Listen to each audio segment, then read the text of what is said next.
Welcome, everyone. Thank you for joining us today, and thank you for your patience as we kick off. My name is Sierra Sanchez, and I am the Senior Webinar Producer with CGLR, so I'll be working behind the scenes for today's conversation. Connect with the Campaign for Grade Level Reading on social media. On Facebook, like the page Campaign for GLR. On Twitter, follow the account at Reading by Third, and on LinkedIn, follow us at Campaign for GLR.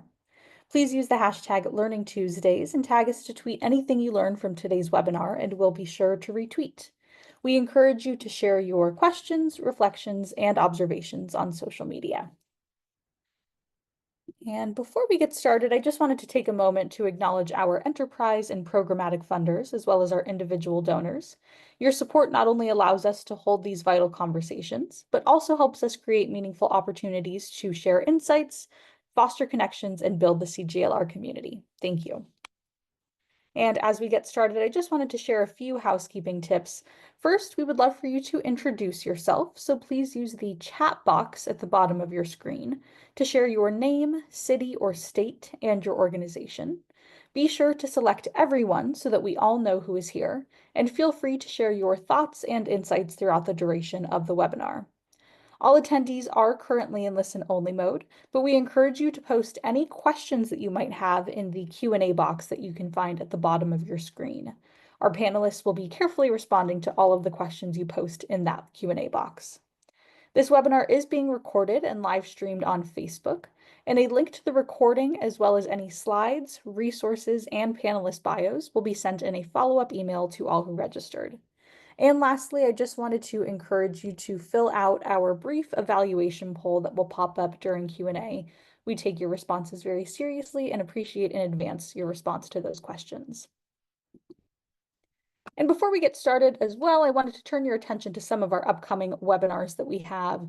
Later this afternoon at 3 p.m. Eastern Time, we hope you will hop on and join us again for the continuation of our Decoding NAEP series. In this special conversation, we'll be digging into students who fall in the below basic category in the NAEP data and take a look at why some of those students might be falling within that realm. On February 18th, we'll hope you'll join us again for the Decoding NAEP series, this time taking a careful look at attendance in the matters of how that affects student performance. And on the 25th, we'll hear from leaders from Catholic, charter, urban, and rural and defense education systems who are turning NAEP data into actionable solutions for learning recovery. And on the 4th, we hope you'll join us for a partner webinar that will discuss for-profit childcare, the implications, challenges, and opportunities. More information and registration links for those will be posted in the chat box now, and we hope you can join us. And joining you now is Jenny Atkinson, Senior Consultant with the Campaign for Grade Level Reading. Thank you and enjoy. Thanks so much, Sierra. I'd like to welcome all of you to today's Crucible of Practice Salon, First 10 School Community Partnerships in Action, Maine's distinctive approach to community schools. The Crucible of Practice series is focused on the work happening on the ground in communities and states. In addition to the what, we dig into the how to understand what the work successfully supporting early school success can look like when it's based on the best research and practice, and how communities are making this happen. During these conversations, practitioners learn from each other, and we all learn from practitioners. Today, we're going to be hearing from state and local leaders involved in implementing First 10. This is the second in a series of 3 sessions highlighting the work of First 10, a model that is focused on supporting school and community partnerships, building on family strengths, to improve outcomes for kids in the crucial first 10 years of their lives. Our presenters today include Steve Bussiere, the Assistant Superintendent of the Sanford School District in Maine; Susan Inman, Ph.D., the Principal of Sanford Pride Elementary School; Sue Gallant, First 10 Community School Specialist with the Early Learning Team at the Maine Department of Education; David Jacobson, Ph.D., the Director of the First 10 Initiative with Education Development Center; Larsen, the Director of Early Learning with the Maine Department of Education; and Shana Palmer, who's the First 10 coordinator with the Sanford School District. And you can read more about all of our presenters in the bio document that I will post in the chat momentarily. Now, I'm so pleased to introduce our moderator, Liletta Jenkins. Liletta serves as the Director of Community Outreach and Engagement and State Lead for the Alabama Campaign for Grade Level Reading for the Alabama Department of Early Childhood Education. Liletta has helped Alabama grade level reading campaigns secure funding for projects and has supported their efforts to improve access to books through the development of mobile libraries, community lending library boxes, Dolly Parton Imagination Library expansion, and language access plans. She has also led state grade level reading strategies for Reach Out and Read Alabama and Alabama First 10 expansion, and Born Ready University's 0 to 5 parenting trainings across the state to support early language and literacy. We're so grateful to have her with us to guide this conversation. Welcome, Liletta. Good morning and good afternoon. I know that there's a time difference, so I'm just going to say hello and welcome to the meeting today. I'm happy to serve as your moderator. The First 10 Communities program in Alabama is making a difference in connecting our schools, our teachers, our parents, and communities. We have seen gains in pre-K registrations, joint pre-K and kindergarten teacher professional development, family engagement, and school readiness events and community partnerships. Hats off to Dr. David Jacobson and his team for their support. Well, I want to just jump right into our conversation today. And so, David, could you tell us about the campaign series on First 10 Communities and then provide a brief introduction to the First 10 model and the work in Maine? Thank you so much, Liletta. We really appreciate your leadership of First 10 in Alabama, and it's great that we can bring two First 10 states together today. It's a pleasure to be here. Before we get going, I just would like to say I so appreciate all the terrific webinars the campaign puts on. They really are such an important contribution to the national discourse. So a big thank you to Liletta for moderating the panel today, and to Jenny Atkinson, Sierra Sanchez, and Sarah Torian, and other colleagues for making today possible. So in a nutshell, First 10 community partnerships bring together elementary schools, early childhood programs, and community organizations to partner with families and to improve teaching, learning, and care for children and families. These are very focused, action-oriented partnerships, all guided by the same framework and drawing on similar sets of strategies that they adapt to local circumstances. And what we're seeing is that these focused, action-oriented partnerships really do impressive work. They're able to put concrete strategies into action, strategies that make a difference for children and families, which in turn leads to more collaboration and more coordination, setting up a virtuous cycle. Collaboration leading to action, action leading to more collaboration. So as Jenny mentioned, today's webinar is part of the campaign's three-part series on First 10. In part one of this series, back in November, two leading communities, Conestoga Valley, Pennsylvania, and Woonsocket, Rhode Island, one urban and one more suburban/rural, took the stage. And these two communities shared creative approaches to the transition to kindergarten, and they shared other ways of supporting children and families. And in that webinar, we also heard from parent voices on the impact First 10 strategies have had on their family. And there's a recording of that webinar if you're interested in checking it out. Today, in part two of the series, we're going to learn about an equally impressive but different version of First 10.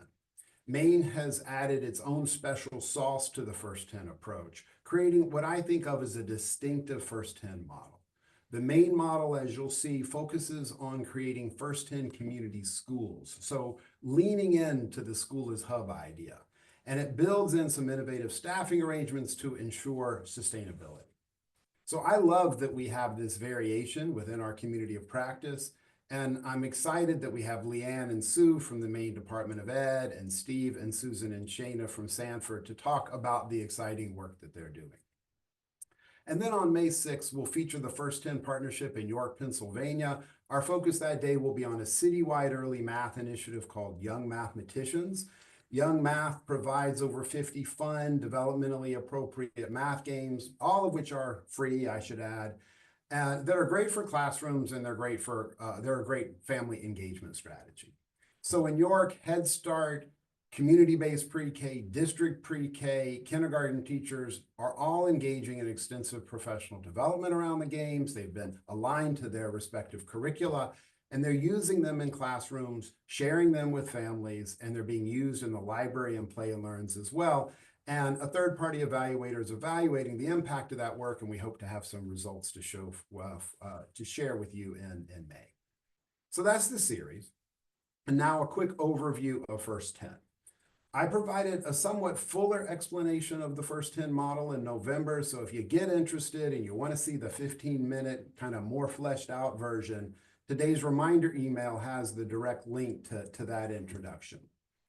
So as context, First 10 is an initiative of the Education Development Center, EDC. EDC is a mission-driven nonprofit focused on education, health, and expanding economic opportunity, and we draw on the experience of many colleagues as we implement First 10.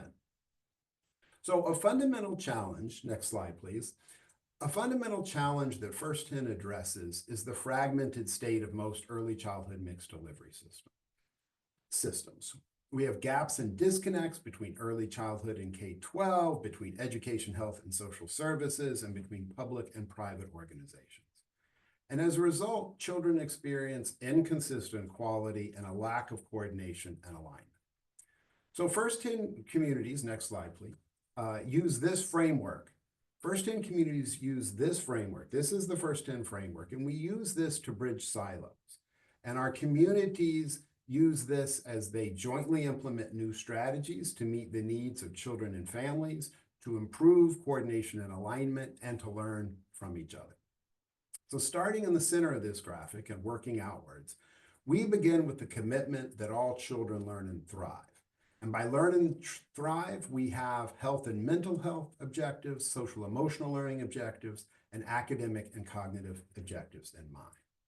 And then we convene a partnership that includes elementary schools and school districts, Head Start programs, community-based preschool, church preschool, and other early childhood programs like libraries and families, with the idea that we're all interdependent, and through our collaboration, we get better at what we do. And then these partnerships, looking to the left of the graphic, these partnerships implement three broad strategies across the early childhood elementary school continuum. They do this as part of a coherent plan, and they do this drawing on the evidence-based practices of First 10 exemplar communities. And for each of these broad strategies, most of our communities begin with a starter practice. So the first broad strategy is to collaborate to improve teaching and learning, and our starter practice here is to develop a comprehensive transition to kindergarten plan and implement that plan. These plans include activities to support children and families and meaningful collaboration between early childhood programs and elementary schools, including pre-K to K joint professional learning, just as Liletta referenced. We find that to be a really a powerful aspect of the work. And these partnerships, our transition to kindergarten plans also include some helpful connections to community organizations, including libraries, and I think you'll hear a little bit about that from Sanford today. The second broad strategy is to coordinate comprehensive services. Here we're talking about improving referral systems, deepening partnerships with health and social service organizations.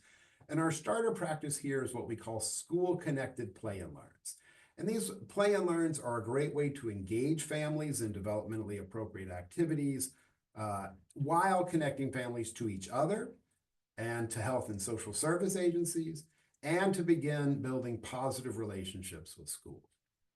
The third strategy is to deepen partnerships with families. This is about elevating family voice, creating family engagement and partnership structures.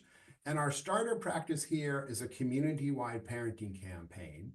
And if our communities already have a campaign in place, then we use our partnership to amplify that campaign. But many of our communities adopt the basics, and the basics are 5 parenting principles, starting with maximize love and manage stress. And the idea is to saturate the community with these 5 principles. So now we have a new partnership in town. It's important that we lead strategically and continuously improve. So a senior First 10 team facilitator works with each First 10 team to assess assets and needs, develop a very focused plan, to implement that plan, and to collect continuous improvement data to monitor progress and make adjustments. So that's the First 10 framework. And now just to set up the work in Maine, First 10 tends to be structured in one of two ways. One structure is a community-wide partnership that includes multiple elementary schools and then all the early childhood programs within that geographic area. So this is usually a whole district, or in a large district, it could be a neighborhood within a district or a town within a county-wide district. And so the two communities that we profiled in November, Conestoga Valley, Pennsylvania, and Woonsocket, Rhode Island, they both had district partnerships. The second structure is what we call a community school hub, a First 10 community school hub. Next slide, please. And the idea here is to take this community school model, which schools, the community school model connects families to health and social services. And we push that community school model down to include children ages 0 to 4, and their families. And this is the model that Maine chose to support.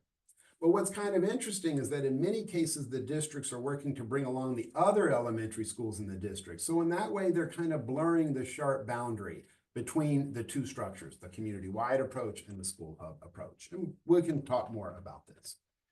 So here I'll just quickly add that, next slide, please, that since 2019, we've implemented First 10 in 7 states and over 50 communities, urban, rural, and suburban, all with a focus on children and families and households with low incomes. And our communities come together monthly as a community of practice to share ideas and practices. And a great example of that, actually, we can see within this webinar series. So Sanford, who you'll hear from a little bit later, was initially inspired by Conestoga Valley, which presented during our November webinar. And now Conestoga Valley is incorporating practices that they learned from Sanford. So we see that kind of exchange happening all the time in our network, and we love to see it. So we've been formally evaluated twice, once in Michigan and once in Rhode Island. When we're really pleased, next slide, please. We're really pleased with these findings by the American Institutes of Research, addressing barriers that limit families' access to school readiness, increasing collaboration between pre-K and K teachers, aligning pre-K and kindergarten practices, raising the awareness of the importance of early learning, and improving collaboration across schools, early childhood programs, and community partners. So we're really pleased with those findings. And you can find these evaluations and a video. Next slide, please. So you can find these evaluations and video, a case study, and other materials in this resource kit, which will also be shared in the chat. And with that, Liletta, I'll turn it back to you. Well, thank you so much for an overview of the First 10 Communities program. It is a fabulous program, as I said, in Alabama. And so now we're going to go to Maine. Leanne, I understand that the Maine Department of Education work with other state agencies to support First 10 and other related initiatives. Can you share the goals that the DOE and its state partners have for the Maine First 10 initiative? Definitely, Liletta, and thank you so much. And thanks everyone for joining us today. It's really a pleasure to get to represent this work from Maine with all of you. Learning together is always really important to us. So at the forefront, I would say that a couple of really key goals for the state of Maine in terms of our young learners are that we want to ensure that our youngsters are healthy, engaged, and successful learners who have access to high quality early care and education settings throughout our state. We're also very strongly focused on the notion that so much development happens for youngsters in those early years and we need to pay attention to all domains of development. And one of the ways that we can do that is by keeping children and families at the center of the decision making. So across our state agencies, we really try to take a whole child and whole family approach to the programming that we offer across the state of Maine. We had the good fortune pre-pandemic to have a preschool development grant in our state. And it was through some of the work in that grant that was really a springboard for us to enter into First 10 to begin with. I think what we had begun to see in a number of the sites that had expansion grants was that while there were a lot of successful things happening, we hadn't maybe paid enough attention to the importance of building transitions for children and families across various early care and education settings. We hadn't thought enough about the alignment that needed to happen in terms of programming. And we needed to think more carefully about how we connected the comprehensive services that children and families were going to need across those first 10 years of children's lives. So that's what led us to take a look at the work that EDC was doing. And we got that work started pre-pandemic. At the same time in Maine, we were also engaging in some community school efforts, some other two-generational kinds of approaches throughout our different state agencies. And I think what we're beginning to also learn from those experiences is that, at least for Maine, when we can affect change at the local level and really help our local communities grasp systems and structures that are going to work for them, that makes a huge difference. We can do a lot at the state level, but the work really happens at the community level. And that work requires really strong relationship building across partners, collaboration, coordination that all comes when you build a level of trust. So this particular model seemed to really help us kind of gel a lot of those pieces together in a very thoughtful way.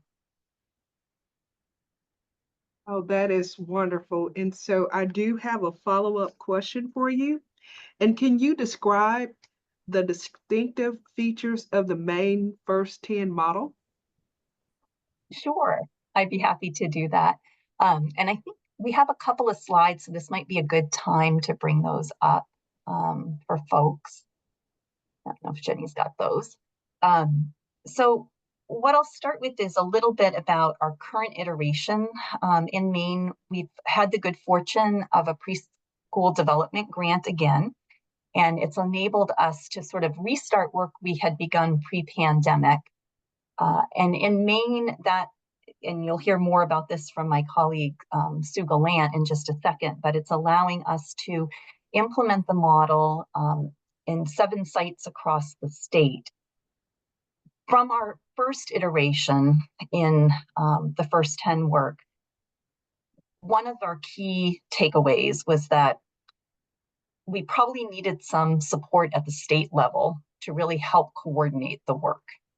And so in this iteration, one of the things we've done is add a state level position, and that's Sue Gallant, who you'll hear from, to help provide an ongoing level of support. Obviously, all of our sites are connected with EDC for coaching on an ongoing basis, but Sue's position provides that day-to-day support. It also enables her to be able to connect across the different communities, help them network, help provide communities of practice to their coordinators and leadership teams. And so we're excited to see how that kind of a role at the state level can not only support these sites, but potentially grow the model in more communities across our state. I think another key takeaway that we had from our initial work was that while having a leadership team that is comprised of not just folks from the school system, but community providers and partners is essential to the work of First 10. All of the people serving on those teams have full-time jobs already. And so for some of this work to really unfold in a very meaningful way, we heard initially that it might take more of a dedicated position. And so in the model that we're implementing now, we're helping to support that kind of a dedicated position, what we're calling a First 10 community school outreach coordinator or family outreach coordinator, who can not only be a part of the leadership team, but really help to cultivate the work of that leadership team on a day-to-day basis. Be that point person who can help connect with families directly, can bring community partners to the table, build those relationships. And what I think we're finding is that that is a really helpful structure. The grant funding has been hugely helpful to us right now in terms of funding those positions.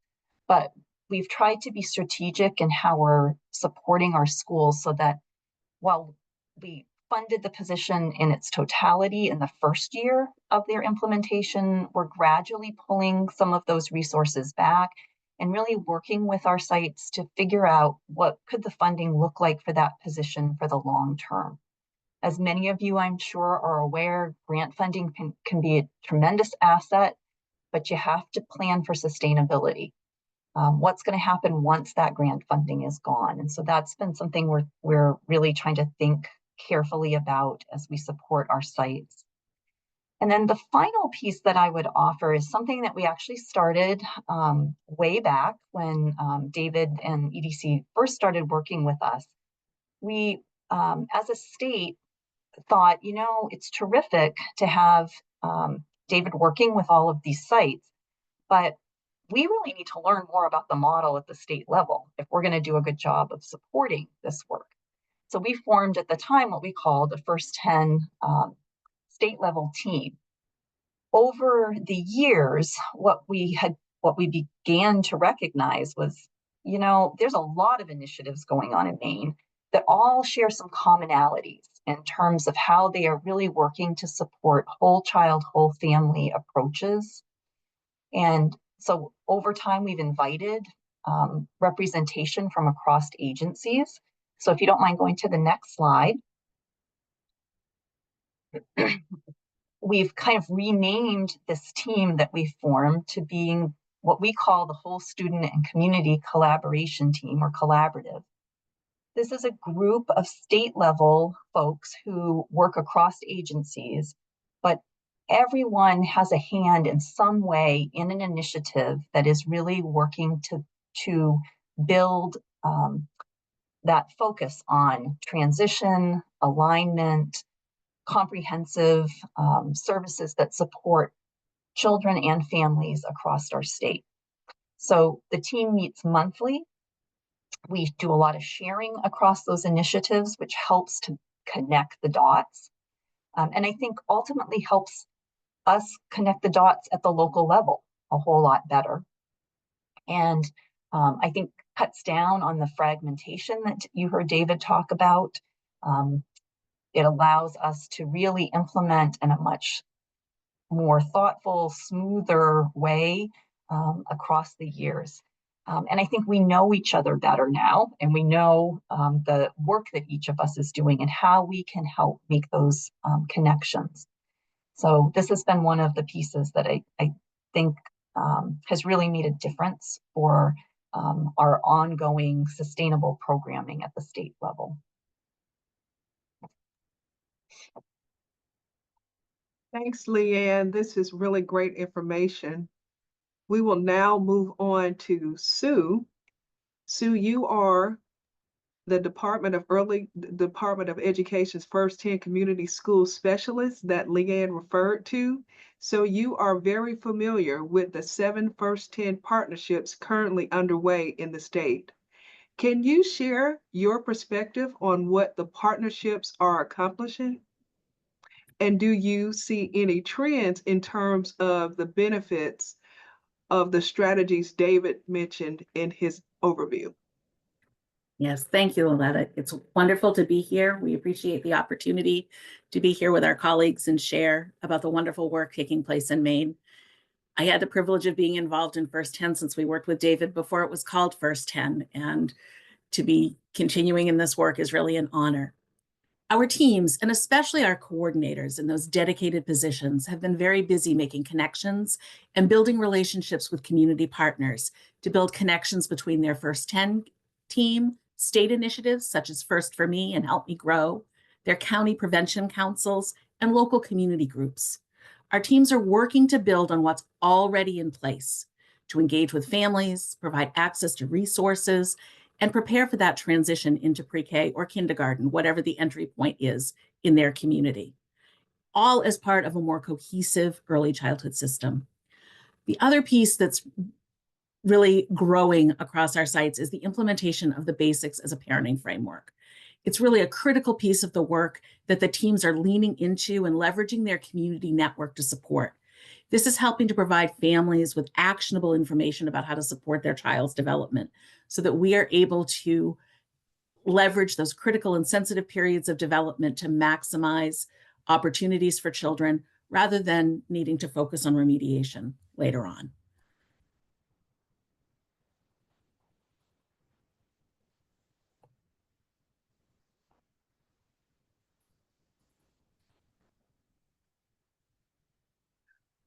All righty, and so also, Sue, we want to ask, since you have seen so many first 10 teams at work, can you describe some of the nitty-gritty aspects of the work? How do the partnerships function and get the work done? I know everybody is happy to know that. Yeah, the beauty and quite often the challenge is that each partnership is unique. And so that is really on a case-by-case basis, and the facilitators from EDC do a lovely job helping to work on building those teams, to bringing those teams together and building their capacity.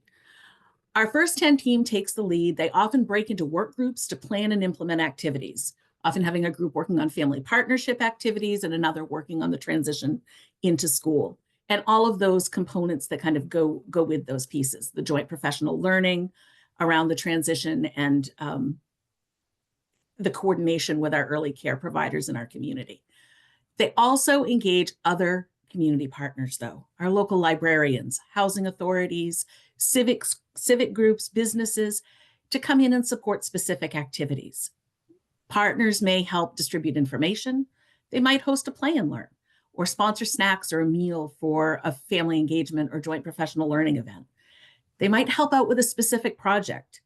One example would be in our Cape Cod Hill site, where a local Masonic lodge is sponsoring what they call the Angel Project, and they provide winter clothing for children in need in the school.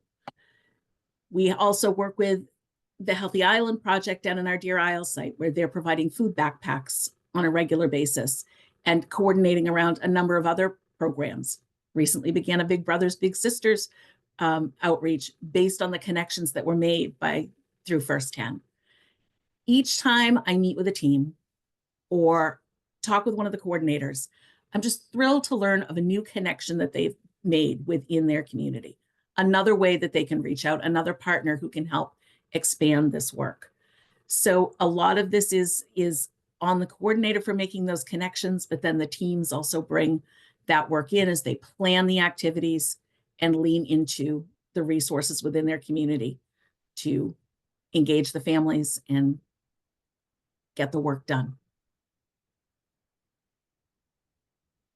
Thank you so much. A poll question has popped up. Please take a few minutes to complete the poll question.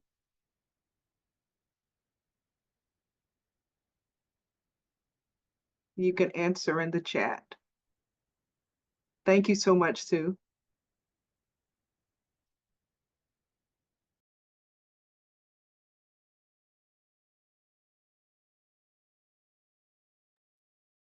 All right, next up, we will have Susan.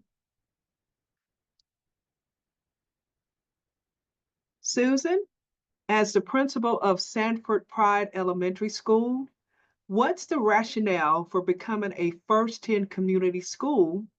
Also, who are the community partners on the First 10 team? And could you describe some of the work the team is doing that you're excited about? Thank you for the opportunity to be here today. As I've shared before, on our First 10 team in our district at the state level, with our First 10 partners, this initiative has been a game changer for us at Sanford Pride. To have the opportunity to work with people who understand the importance of reaching families, sharing with them that this school is part of their neighborhood, the importance of education, that we are a resource to connect them to other resources. So it really has been a game changer these last 2 years.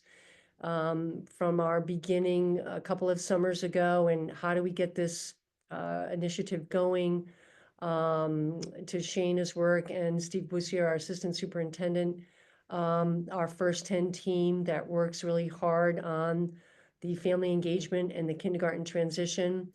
In our school, in our district, particularly where my school's located, there's some reluctancy or very late planning for families to enroll their children. So this initiative has really helped us to think about how we can get them here February, March, April, June, instead of August, because as we know as educators, the earlier we get our children in school, the more information we have for them and the better planning we can do for them. So I'm very excited about this work. I had the opportunity to work with our 2 other principals in the district and Steve of how we make sure it's not just Sanford Pride, but it's our other 2 elementary schools. For example, this year we're doing 1 kindergarten registration night. That might not be a big thing for your audience out here, but for us, we've kind of always done it separate. So we're really excited. At the end of February, we're going to have 1 big registration night to kick off. Where are all those kindergartners in our neighborhood? Get them to come to our school and meet our teachers, meet our nurses, our language teachers, Shana, outreach, principals, and get them excited about their first journey. It might be their first or second journey, and get them connected that way.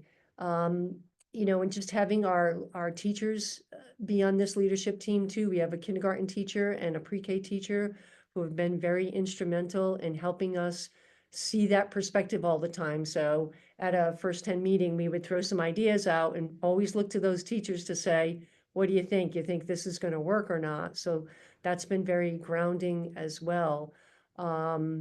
It's really good work. It's just so important. The play and learns, I know Shana will talk about those later, but from my perspective, as a principal, when I see my kindergarten families and pre-K families who have little ones, and I'll often say to Shana, hey, they have a younger sibling, let's get them and bring them into the play and learn. Just trying to make connections as much as we can. The more connections we make, the more success we're having for children, because families, when we make those connections, they feel that if they've got a question about a community resource or they don't know, they're most likely to reach out to us and ask us, and we can help them find those particular things. So I'm excited as we continue to do this work. I think Steve may talk about how we're going to fund Shana's position as we continue to move forward, because I can't, and like Sue and Leanne mentioned, I'm very grateful that we were able to employ Shana full-time, because it's not the work that I could do as a principal by myself. I rely on Shana to be that lead and to think of all these little nitty-gritty details, and go out in the community and do all that work. And as David mentioned, we stole a lot of ideas from Conestoga Valley our first year.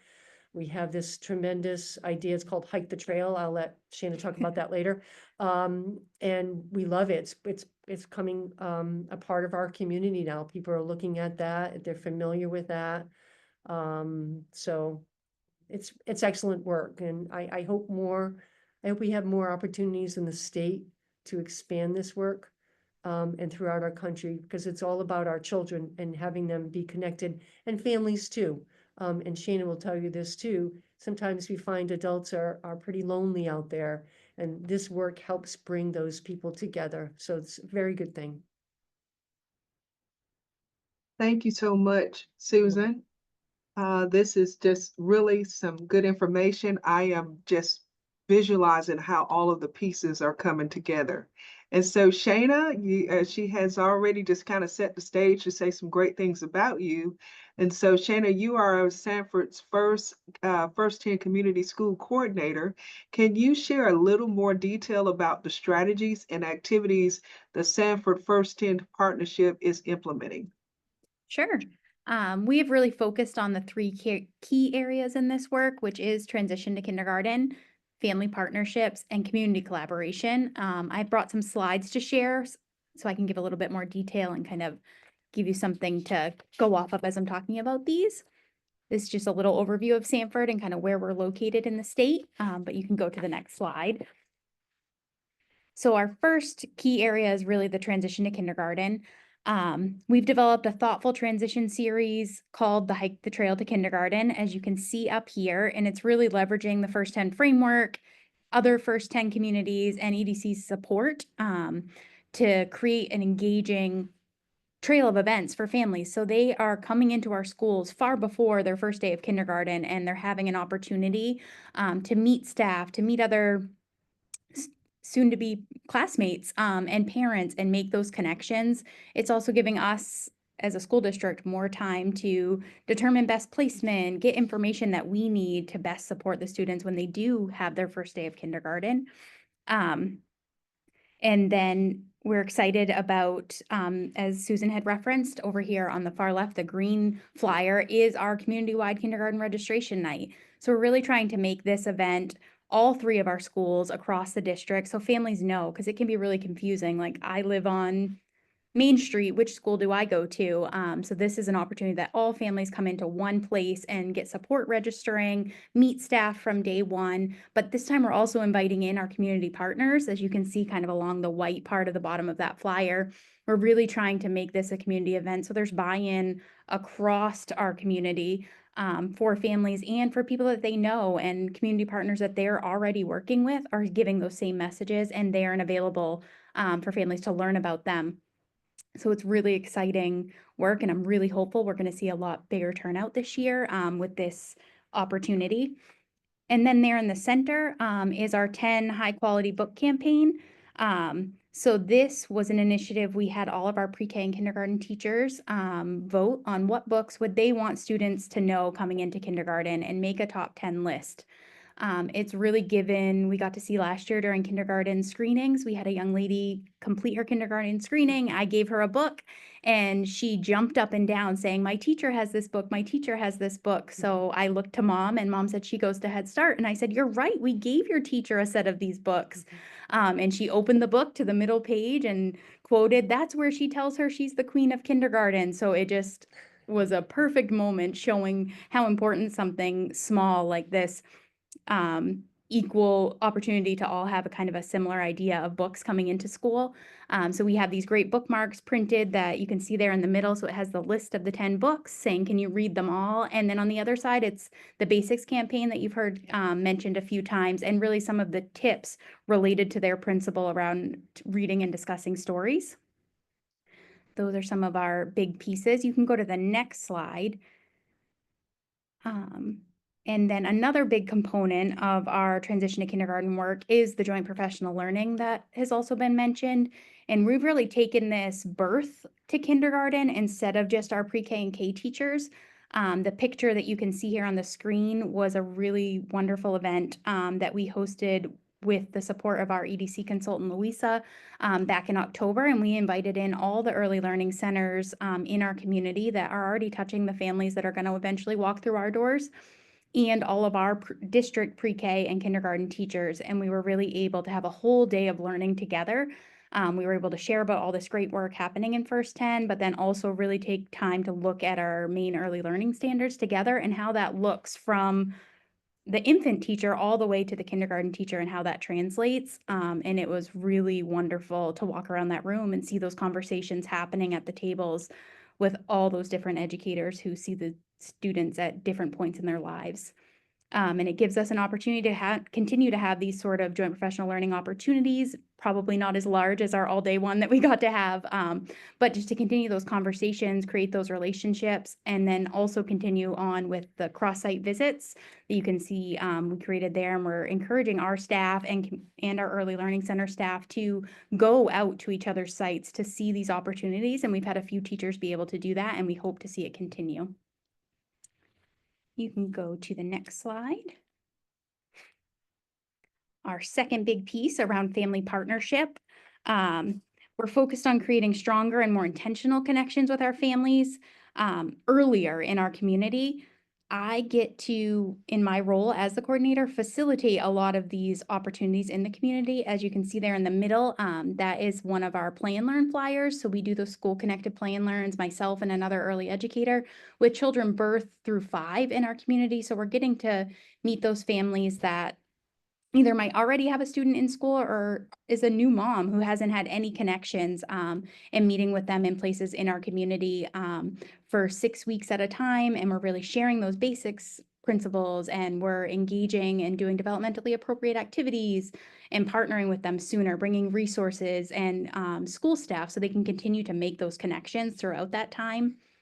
And then we've also gotten feedback from families that 6 weeks, either they aren't ready or that doesn't work for them. So we're starting to also explore some opportunities that we're calling pop-ups, so sort of one-time events. And the flyer down there is a pajama pop-up that we're going to be trying at the beginning of next month, that will be on Zoom to see if that's a way to reach families. So we'll read a bedtime story, talk about healthy sleep habits, and just welcome kids to come in their cozy pajamas and introduce their stuffed animal and all the fun pieces.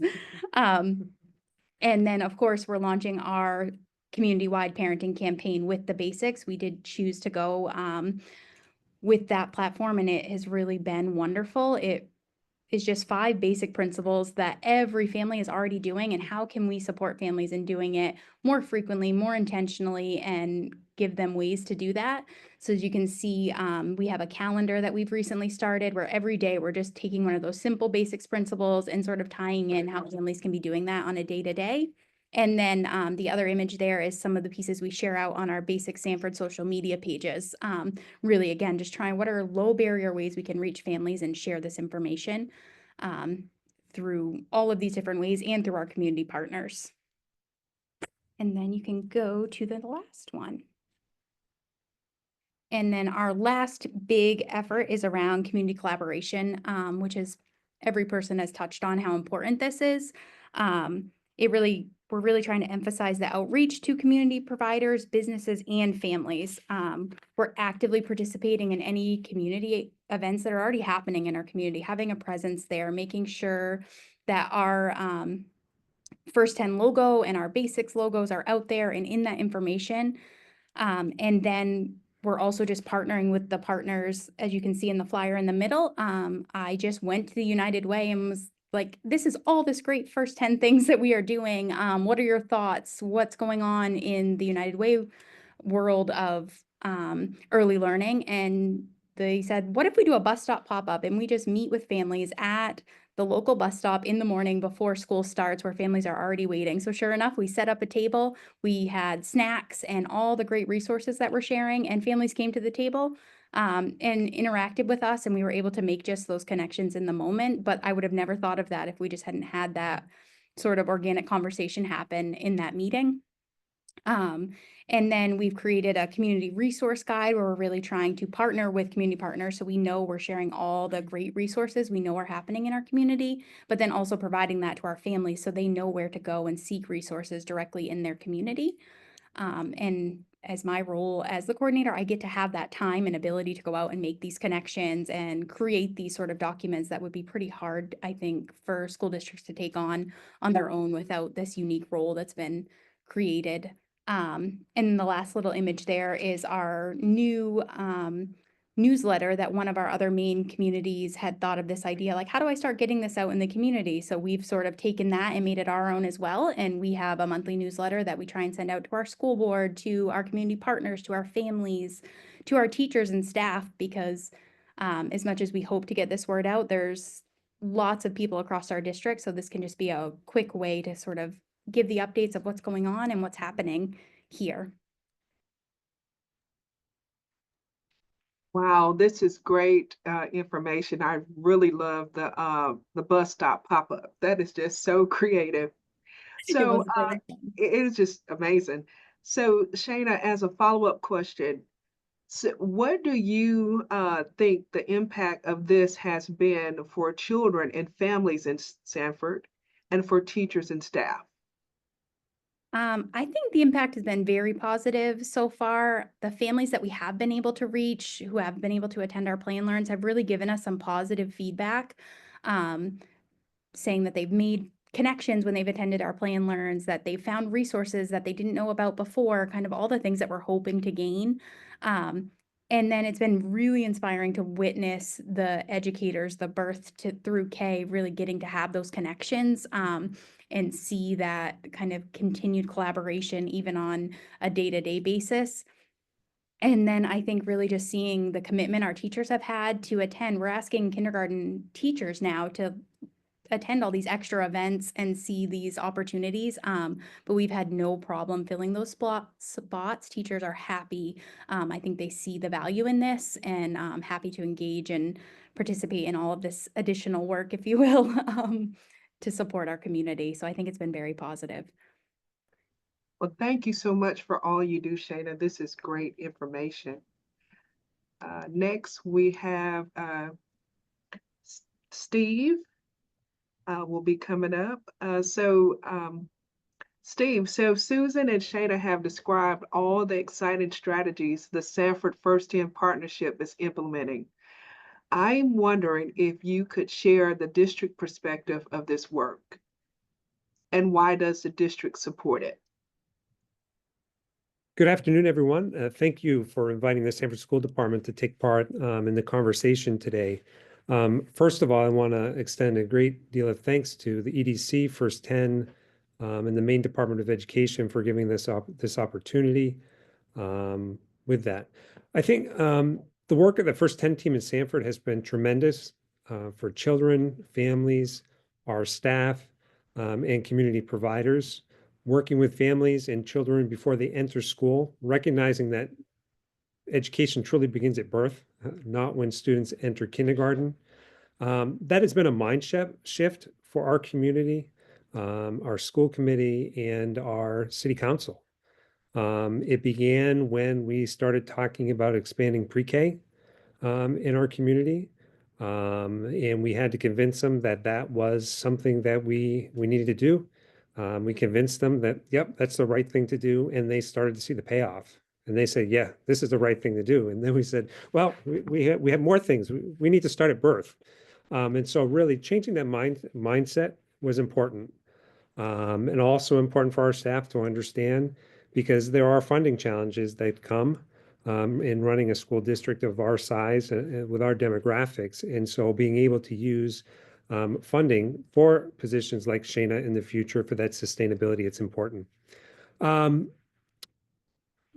First 10 has really enhanced our transition to kindergarten process, really working with early childhood programs, aligning our practices, sharing our resources, really having those conversations about students to support kids.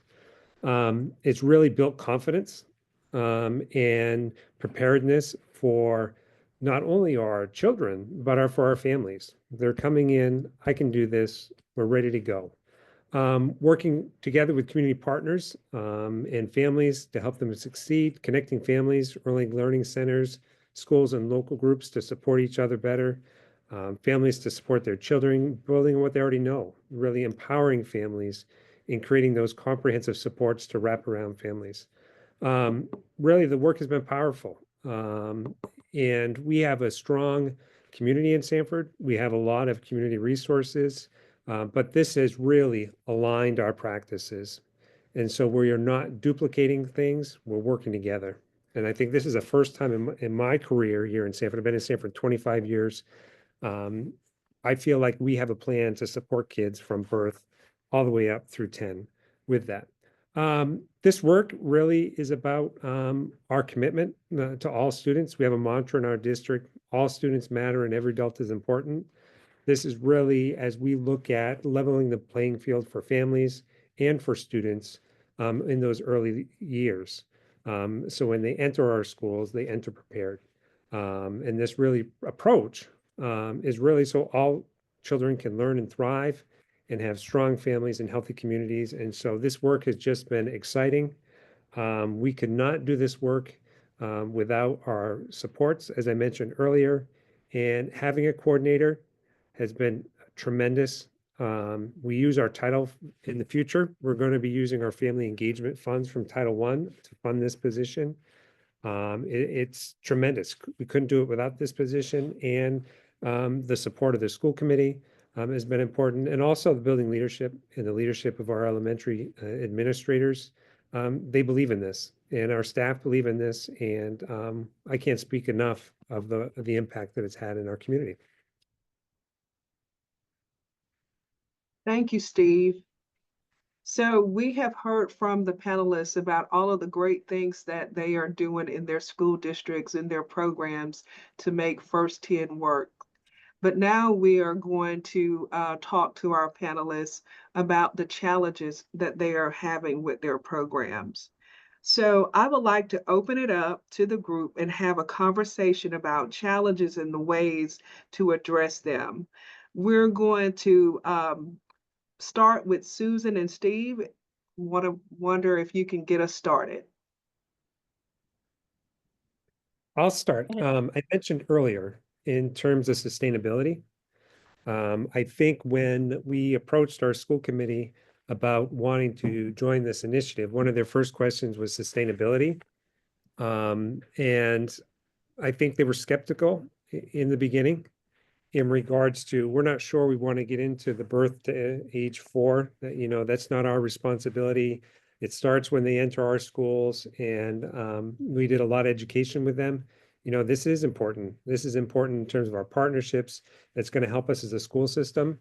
As they started to see the work unfold, they started to hear from parents, hear from families, hear from community providers, and they're all in. And so they're all in. And when I say we're going to fund this position with our title funds, they're sold. But I think that work has taken time to develop in terms of the sustainability. The other piece of it is, you know, how are we going to fund the high quality book campaign moving forward? And so that's came up, and we've had private donors say, hey, we want to give money to this campaign. And so setting up a account to be able to have funds available to do some of the work that we want to do. Because in our community, we have a lot of community providers and they want to help. Once they know what they need, they'll help us. And so we just create the structures to be able to do that. So that's, I think, for me, I think one of the greatest challenges that I didn't underestimate, but I think it's taken more time than I thought. But I think we're there. Susan, do you have? I think for me, one of the challenges is time, you know. It's the time to coordinate all this, to have our meetings, then to follow up. You know, like Shana mentioned, you know, our teachers have a very important job in the classroom every day, and they give all that extra time because they believe in this work.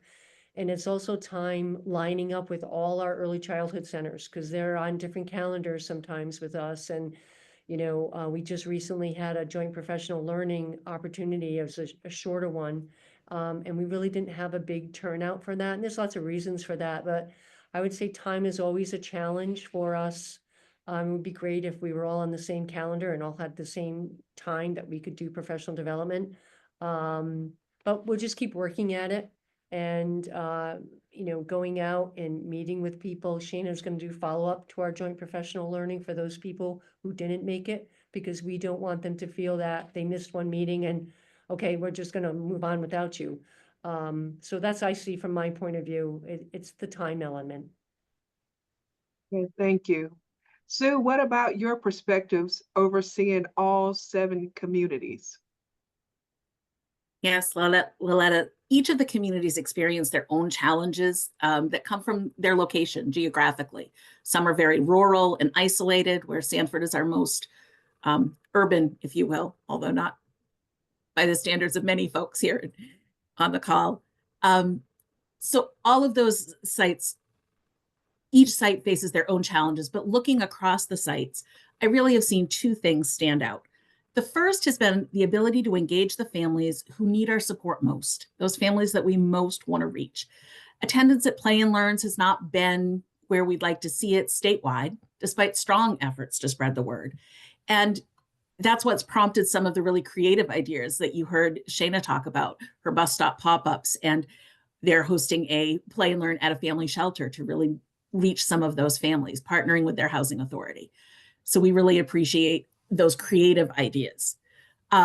Other strategies being used by teams include partnering with local and state initiatives and holding regional events, jumping in with the community baby showers, and having a table present at the Winter Festival or the Children's Fair. One of our teams is partnering with Help Me Grow to host a Build and Bloom in Nature in our Mid-Coast area this spring, really hoping that by having a variety of organizations and businesses that work with outdoor activities, they'll engage families to come in through fun activities and be able to start to make those connections so that they can share resources with the families who are there. Help Me Grow will offer screenings, but also they'll begin to meet and get to know and make connections with those first 10 teams so that we can start to engage them and they'll be more likely to come into a play and learn. The other factor that is really been a significant challenge for us has been the turnover in staffing, particularly administrative staff. In some of our districts, we have had the principal and district level administrators turn over since the grant was, between the time the grant was written and the time we came back to start implementing. And quite often it was the folks who had been instrumental in applying for the grant and really launching and bringing First 10 to their district who have moved on. So that has been a challenge. 2 of our teams have seen a change in coordinators. So Shana is one of 3 coordinators from our first round of grantees that are now in their second year, but she's the last man standing of that group, so to speak. The other 2 coordinators moved on to other positions. And while it takes a little time to get those coordinators up to speed, they have a lot of support through EDC and what I'm able to provide them. And they're in that dedicated position. Because of that, we can take the time to coach and bring them up to speed. For our new administrators, that's a little different. They're overwhelmed by learning what they need to know day to day to manage their school building. Many of them had the benefit of the training that EDC provided at our Summer Institute because administrative changes, many of them happened within the week before school started. So it's really been challenging to find the time and help move them forward in the work. This work takes time, as Susan mentioned. So I don't have a solution for what we do with the turnover, but what I found is in trying to support those educators, giving them those small pieces of information, those digestible snippets about the model, breaking tasks and asks down into small actionable steps has really helped us move them forward while still managing everything else on their plate. But I am crossing my fingers and praying that we have a more settled year this year because it certainly was a challenge in several of our communities. Thank you so much. Are there other challenges that you want to share at this time? I think there's also just kind of the basic, I saw in one of the questions, like transportation, resource barriers, kind of all those things that come up for families. In addition to the taking time, it takes time to create the partnerships, it takes time. And then there's also turnover within our early learning centers, within community providers, kind of all of these pieces. So it's this ongoing, it's not like you create this relationship and it's solid. It's kind of this, you have to keep coming back to the table or even connecting and they're like, oh, that's great work, but we don't see our place in that. And then we're working on a new project and we come back around to that same maybe community partner or business. So it does take a lot of time and there are a lot of real life barriers that First 10 isn't going to fix in terms of those sort of ways to maybe physically get a family.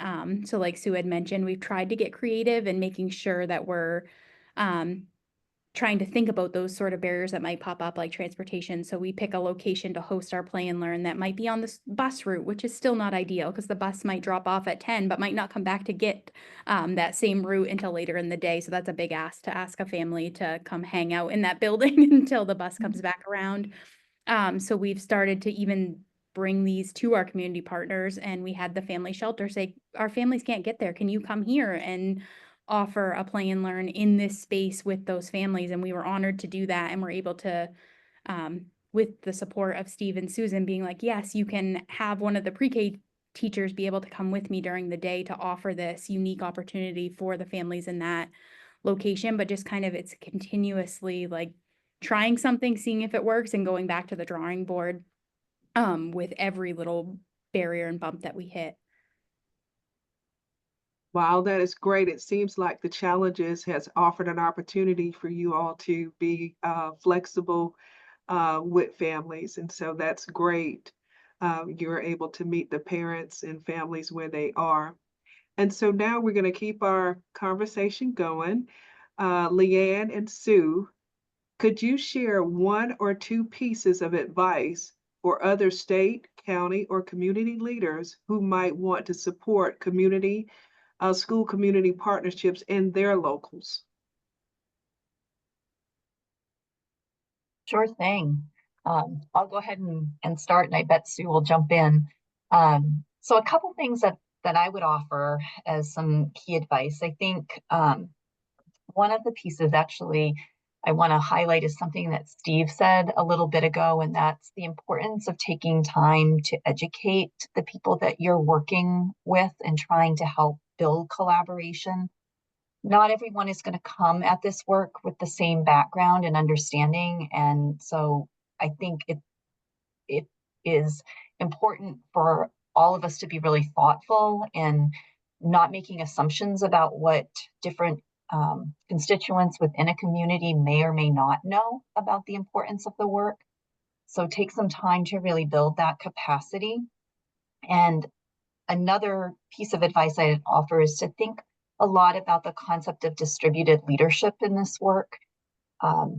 There's no way this work gets done with just one person. I mean, it's lovely that we have the community outreach coordinator positions in these sites, but that position alone isn't going to do everything that needs to happen. And so I think something we've tried hard to do in our state is think about where leadership needs to happen at different levels. So what's the state doing? What's the community level doing?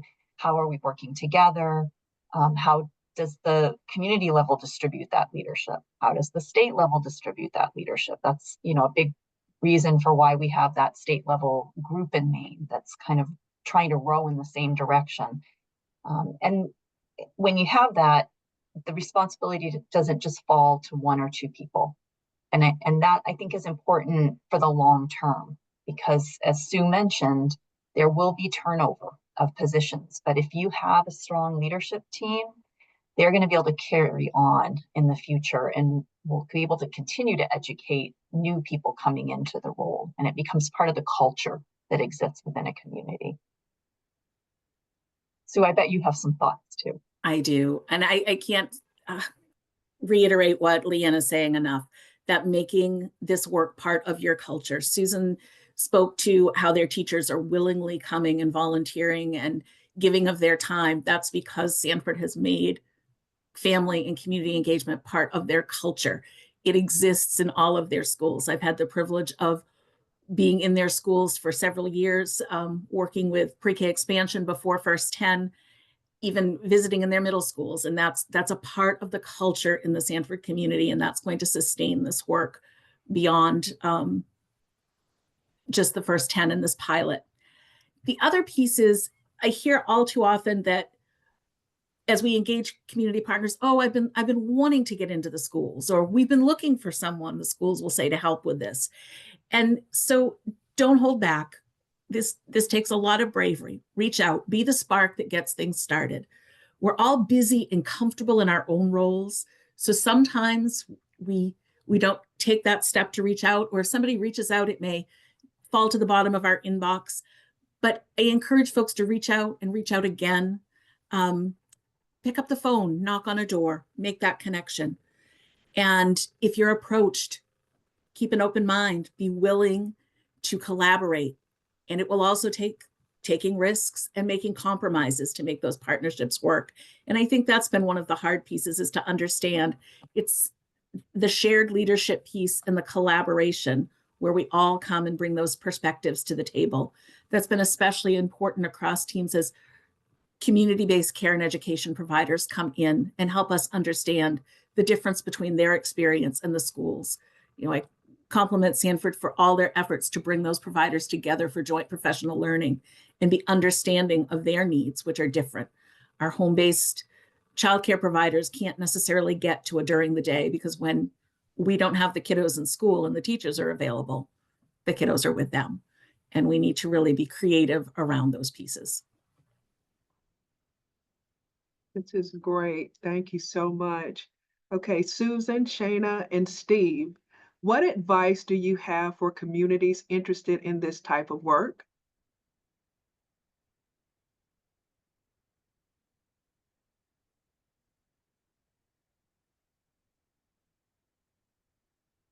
Go first. Who's Um, going to go first? I'm just gonna go.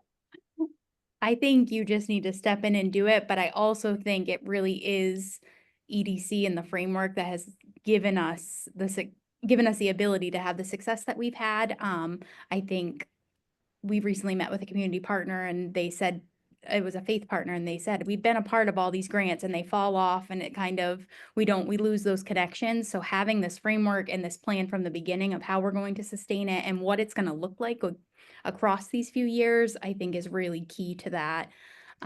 Because there's so many great things always happening within all of our communities, but really being able to plan for the future and how to continue it and how to bring it all together is the piece that I think that's often missing, that we have gotten through working with EDC and having the support for this work. And I would add to that, to say that there's lots of different pieces that have been mentioned already. You know, it's the state commitment to early learning, to getting children in schools connected early. That's a huge part, to have the state say that's very important to us. And the opportunity to have the grant, and then our school district and Steve and Matt Nelson, our superintendent, to say, yes, we need to do this for our families. And then Leanne mentioned, you know, that distributed leadership. You've got to have people who believe in the work and who will continue to do the work, regardless of who's the leadership. You know, if there's a principal or whatever changes you mentioned, those are the pieces that you need. And it's worth it. We've got to continue to do. We just have to continue to reach out to our families and our communities. It's just so important to reach them, to let them know that they're important, that public education is very important. It's an opportunity for children to grow and reach their dreams. And we've got to, as a school community and a community at large, to just find any opportunity to connect with them. Anyone else? Steve, do you have anything? I think Susan and Shana hit on my points. I think just being tenacious, keeping at it. Collaboration with community providers is challenging sometimes with schedules and turnover, but you got to keep at it. If we had stopped every time we hit a roadblock or something didn't work out, we wouldn't be where we are now. So you just got to keep at it. And I think the other piece of it is, I think, really being mindful of elevating the work that our early childhood centers provide for our students, making sure that we're working to elevate their role in what we do, not only within our school, but in our community as well, because they're important people at the table that provide good work. So I guess those are my two things that I add. Well, thank you so much to our panelists. David, are there any final reflections on the work in Maine? Well, I want to thank all the panelists for sharing. I hope that the audience got a sense of the really extraordinary work underway in Sanford and in Maine, and the thoughtfulness of the Maine model, or the thoughtfulness that has gone into the Maine model, and Sue's role helping to support the communities. What I found striking, I think, is that when you think about, you know, the first part of the presentation, I think we heard about all the incredible work underway in Maine and in Sanford.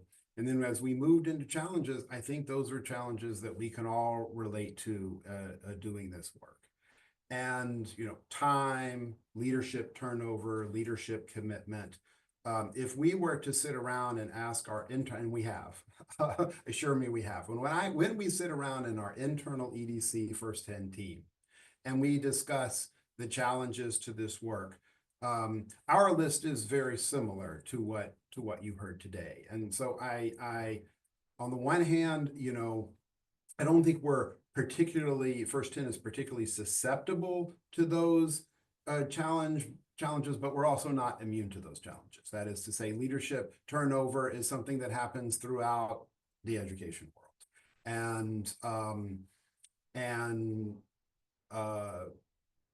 You know, time, it takes time to do good work, and it takes time to do collaborative work. I think what struck me today is the first, you know, the first part is really the answer to the second part, because I think what you heard in the first part of today's session was the strong commitment on the part of Sanford's leadership, and for that matter, for Maine's leadership. And what I always say when we introduce this to new states, when we introduce First 10 to new communities, you give me a committed district leadership, and I'll give you a strong First 10 partnership. That is to say, our Head Start programs generally, I mean, they're required by law to collaborate with school districts, but they're also typically game to collaborate with school districts. And same with many of our early childhood providers. So they're at the table. The challenge is, you know, it's really what Steve said, and what they had to talk with their school committee and city council about. Are we willing to kind of embrace children ages 0 to 4? And when we have that commitment, then we're able to, as Steve said, be tenacious and you know, make the time. And when we do that, we see these wonderful results. And so what we try to do in First 10 is we try to have some low-hanging fruit at the beginning. We don't have a particularly long extended planning process. We look at assets and needs, we develop a focus plan, but we try to do that relatively quickly so that we can start seeing the fruits of our labor, we can start seeing the benefits of the work, and create that kind of positive feedback loop that our panelists are talking about. We see the good work underway, and then we're able to kind of keep making the investment of time. So that's how we attempt to address these challenges. And our hope is that we then build that commitment and are able to sustain the work over time. And we do have partnerships across our states that long after our involvement are still going strong. And that's the goal for us. All right, thank you so much, David. We do have some questions that are in our Q&A box that we are going to pose for our panelists. And so we'll just start, and whoever this question resonates with, please just answer it for us. Maria Paredes, her question is there a specific approach to family engagement that you use to get families connected to learning goals? I'm happy to jump in here. This is kind of my passion, so you might have to stop me. But David EDC introduced us to the basics when we came on board, and it's really just 5 simple principles that help families connect with things they can do to support development. They are actionable steps that we can give families for wherever they are. They don't cost money. They don't do any of that. And we really are working to promote this across our state, looking to expand. Shana and I are presenting to a neighboring community coming up later this month for them to be able to take on the principles as well. They are woven into our play and learns as part of additional learning, parental learning for the families, but also it's a great way to partner with the community partners to really get community-wide saturation so that families are seeing this. Sanford has the trails, you know, I envision and I'm working on trail markers for their trails. I dream of, you know, at the baseball field as I see kiddos on devices having ideas from the basics on the fence so families know what they can do to really promote those 5 simple activities, right? Starting with maximize love, manage stress, and all of the things David mentioned earlier about the young mathematicians' work. So point and count, those things are all there. Read and discuss stories, simple things to help families engage. And with these pieces, they really are helping build development across domains. And the texting app that goes along with it, Shana and her team have done a great job promoting that in the community, which gives families messages right to their phone of these actionable steps, 3 messages a week, and they can jump in and really, without much effort, be doing this work. And it spans all needs. I know, Shana, one of the pieces that resonated with me is when you first said, when you started the campaign, that it's changed the way you interact with your kiddo at home sometimes and the things that you're doing. Absolutely. I signed up for the text because I have a 3-year-old at home. And the 5 extra minutes I take getting ready in the morning every day to ask him about the color of his socks, to count the wheels on his truck, just all these small things that I could have easily been doing. And just to see where he is at compared to my 7-year-old daughter, who I didn't have these weekly reminders, is powerful for me as a parent. So I can hope that it would be equally as powerful for families that we can make those relationships with in order to get them to trust this and also sign up for this resource. And our goal is to spread this across the community. You saw in Shana's examples, the social media post she did about the basics at the grocery store, and we're looking to get that out there more actively right there in the community, in front of families' faces, in the laundromat, in the grocery store, where they're going to the playground, so that we're reaching them where they are. And the poll has popped up. Please take a moment to complete the poll. I see some of your responses coming in, so thank you. And we do have some more questions. We have, and this is a great question. I want to know the answer to this one. An anonymous participant says that these are great examples for smaller sites. Are there any examples on places that have done it over a large population base? Our area for our school district includes 10,000 kindergarten students each year. So who wants to take that? I'm thinking that I might be the right person for that one. Okay. Maine, I think Maine really tailored its approach to, a lot of smaller communities and the needs of those communities. So the answer is yes. And I mentioned at the beginning that there are 2 structures. There's a district-wide structure, and then there is a school as hub, first 10 community school structure. And, or, one way to think of that, there's a multi-elementary school structure and a single elementary school structure. And what we find is that we would begin in a larger, we do have, in May, before I get to the larger cities or counties, we do have in May coming up a slightly larger district where we have a district-wide transition to kindergarten plan, district-wide play and learns and basics campaigns, and district-wide kindergarten centers, the Young Mathematicians Initiative, as well as school-based initiatives. So you'll see that combination in May, and that's a somewhat larger district. But when we get to really large districts, our approach is, I think, to start with the school as hub model, actually just like Maine did. And so that, if you've got, we're working with Loudoun County, Virginia right now, has 65 elementary schools in the county. It's a single district. That would be, starting off with the transition to kindergarten plan across that many schools would be challenging. So we are starting with the school as hub model in 2 schools and then learning from that. What's really interesting, we just met with those 2 schools yesterday, and one of the things the principals reported on is that through their feedback, the kindergarten registration process used to start much later. And so through these kind of 2 pilots, they've now moved the kindergarten registration process district-wide across the 65 schools significantly earlier, kind of in response to the feedback that they got through these 2 first 10 schools. And so, and that is the model. We're about to start with two new schools in Montgomery, Alabama, is to start with the pilots. And another option in a larger district is to start with a cluster of elementary schools. So if you're a countywide district and you want to have maybe a town, and the thing to think about with a cluster is, do many of the same early learning centers feed in to that cluster of elementary schools? And so you can think about a neighborhood in a large city where the early childhood programs feed into, X number of elementary schools.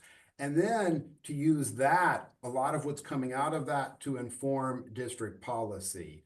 And a final idea that might be accompany that, and this is something that we have put some thinking into, is to at the same time assemble a district-wide transition to kindergarten work group, so that you can have, at the same time that you're doing a cluster or a number of first 10 school as hubs, that you could also have a transition to kindergarten district-wide group with pre-K teachers, kindergarten teachers, principals from across the district working on the kind of the policy side of things, and to have some more commonality across the elementary school. So those are a couple of ideas around tackling this in larger districts.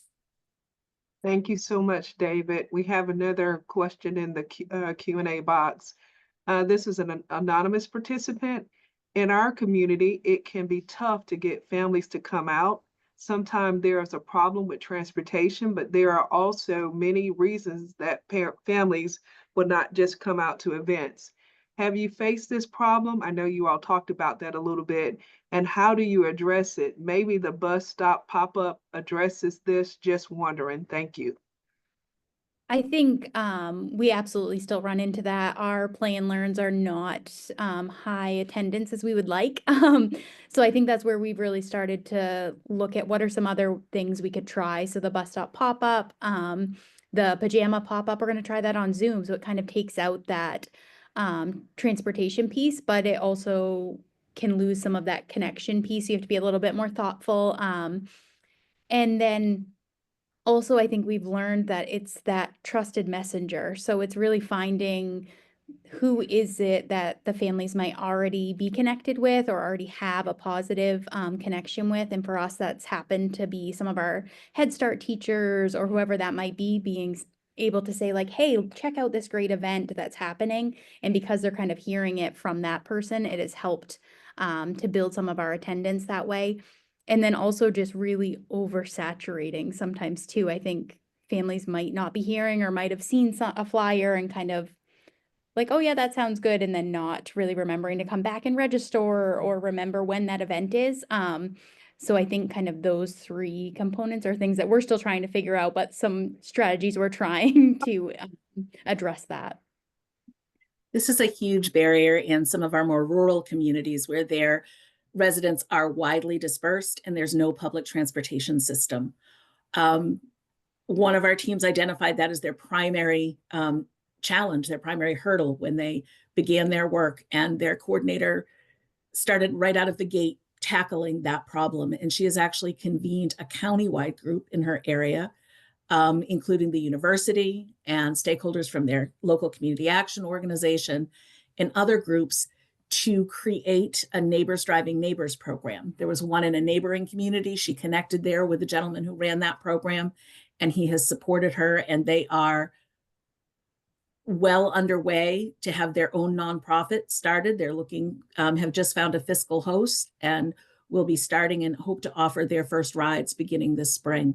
And so that's a way that will benefit not just getting families to first 10, but that will go far beyond. And that's one of the examples of the outreach of this work. That will benefit, elderly community members who also need to get to medical appointments, and will actually connect with other transportation hubs so that they can go 35 miles to the next neighbor driving neighbor, 35 to a public transportation site to get to a medical appointment that might be in the community where they need to go. So lots of creative strategies there. And the other piece is really going out to find and meet families where they are, doing events after Sunday church services, if that's where families are gathering, at soup kitchens and other things. So it's really connecting with families where they are, and then those other creative strategies. Do we have time for the final question? I think we need to wrap up. I hate to say that, but we're at 2:01. But we can make sure that person gets a follow-up. If you know, we'll follow up on, we'll check the question and make sure we get a follow-up as needed. I want to thank all of our terrific presenters for the conversation today. It's been so informative and inspiring. And, you know, there are many times when you hear people talk about partnering where you feel like they're using all the right words. But I feel like as I listen to all of you, you are really living those words. And it's really wonderful to hear how you're doing this work. And I know everyone on the call has learned something from the conversation. So thanks to all of you. And we'll hope to see you at one of our webinars coming up. They're here if you want to take a quick look. We have one today at 3 that's going to be terrific. And then the following 3 Tuesdays at 3 as well. So thanks everyone. Have a great afternoon and we hope to see you again soon.